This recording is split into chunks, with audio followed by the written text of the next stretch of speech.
Mes chers amis dans le Seigneur, que la paix et la grâce de Dieu soient avec vous tous.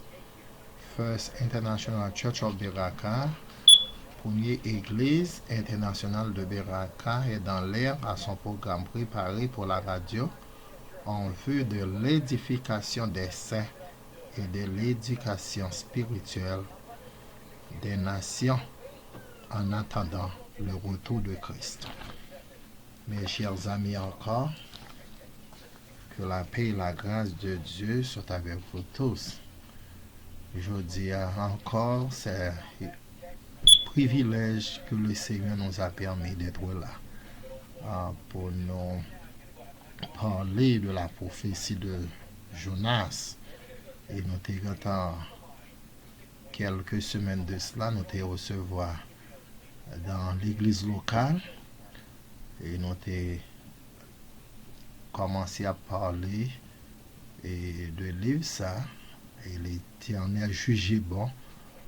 Il dit nous pas qu'arrêter seulement dans l'église locale et il est bon pour nous sortir dehors qui rend que nous prenons place non dans YouTube, dans Facebook et quel que soit côté pour le monde capable d'entendre l'évangile là parce que le Seigneur n'est pas trop loin pour le venir. Et aujourd'hui, on a introduit le livre là seulement parce qu'il faut nous gagner un petit temps pour nous. Nous connaissons le livre Jonas là, c'est l'universalité du Christ, du salut, l'universalité du salut.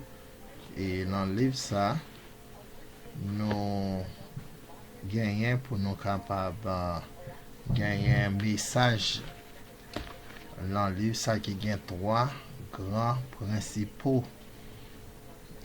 Premièrement, nous gagnons la providence et la miséricorde divine s'exerce sur les païens aussi bien que les Israéliens.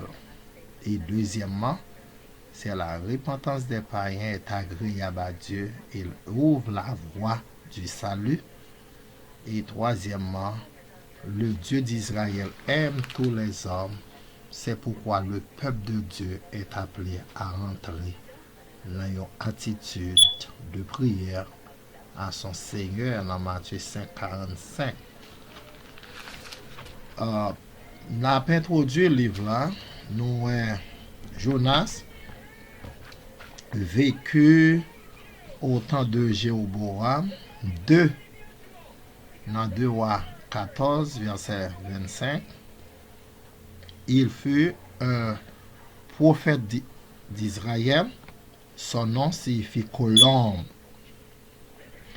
Il détient les privilèges d'avoir été le premier missionnaire en pays étranger. Christ a attesté le caractère historique de Jonas, de l'épisode des grands poissons et de la prédication aux habitants de Ninive. Il compare l'expérience du prophète de Jonas, Jonas 1er, Jonas 2, et sa propre sépulture et sa résurrection dans Matthieu 12, 38 à 42. Ce chef d'œuvre littéralement en condensé a souffert à l'importance exagérée attribuée au miracle du grand poisson lorsque nous lisons Jonas 2 verset 1er. Cependant, les nier ou prétendent expliquer ce miracle se résout par le baigne dans le surnaturel. En plus du plus poisson, il y a question de ricine, du verre, du vent chaud d'Orient et miracle suprême de la repentance de toute la ville de Ninive.